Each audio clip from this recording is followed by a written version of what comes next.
విద్యుత్ కొనుగోళ్లతో పాటు భద్రాద్రి, యాదాద్రి విద్యుత్ ప్లాంట్లలో జరిగిన అవకతవకలు, అక్రమాలపై ప్రభుత్వం విచారణ కమిషన్ను ఏర్పాటు చేసిందన్నారు మంత్రి పొంగిలేటి శ్రీనివాసరెడ్డి. ఈ కేసులో అంతర్రాష్ట్ర సంస్థలు, కేంద్ర ప్రభుత్వ రంగ సంస్థలు ఉన్నాయని, అందుకే నిష్పక్షపాతంగా దర్యాప్తు జరిపేందుకు సీబీఐతో విచారణ జరిపించాలని కేబినెట్ నిర్ణయం తీసుకుందన్నారు మంత్రి.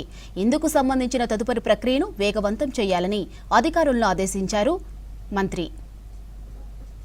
ఏ పవర్ ప్లాంట్లు కట్టామని చెప్పిన దాంట్లో అవినీతి జరిగిందని నిర్ధారణ అయిందో ఈ జరిగిన అన్ని అంశాలని కేబినెట్ లో చర్చించి లీగల్ గా అడ్వకేట్ జనరల్ గారితో వెట్టింగ్ చేసిన తర్వాత ఈ రోజు కేబినెట్ ఈ ఎంక్వైరీ రిపోర్ట్ ని కేంద్ర ప్రభుత్వ సంస్థమైన సిబిఐకి హ్యాండ్ ఓవర్ చేయాలని నిర్ణయం తీసుకోవటం జరిగింది. దీనికి రెండు కారణాలు. ఒకటి, అంతర్రాష్ట్రాలకు సంబంధించిన విద్యుత్ కొనుగోలు అంశం ఉండటం ఒకటైతే, కేంద్ర ప్రభుత్వ సంస్థలుగా ఉన్న కొన్ని ఈ రెండు విద్యుత్ ప్లాంట్లలో వారి పాత్ర కూడా కొంత ఉంది.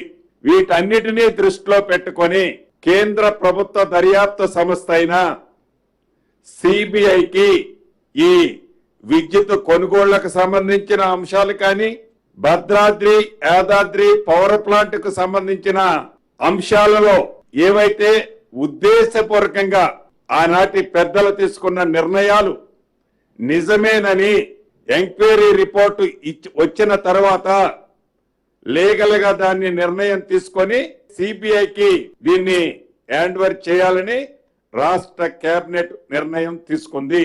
అదే రకంగా ఎప్పుడో 2022లో ఫిబ్రవరి మాసంలో ఆనాటి ప్రభుత్వం భూములకు సంబంధించిన రేట్లు ఎన్హాన్స్ చేసి ఆ రోజు రిజిస్ట్రేషన్ ఛార్జెస్ ను కూడా ఆనాటి ప్రభుత్వం పెంచడం జరిగింది.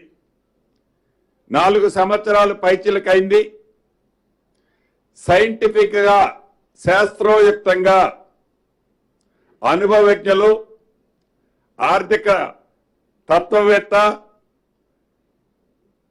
అరవింద్ సుబ్రహ్మణ్యం గారి సూచనల మేరకు జిల్లా కమిటీల నుంచి కూడా ఈ భూములు విలువలు పెంచే, సైంటిఫిక్ గా పెంచే అంశాన్ని పరిశీలించి ఈ నెలాఖరులోపు సుమారు వీటన్నిటినీ దృష్టిలో పెట్టుకొని 4 సంవత్సరాల తర్వాత భూము వాల్యూలు, కార్డు వాల్యూని ఈ నెలాఖరులోపు సుమారు 26వ తారీఖు అలా పెంచాలని కూడా కేబినెట్ లో ఇన్ఫార్మల్ గా డిసైడ్ చేయడం.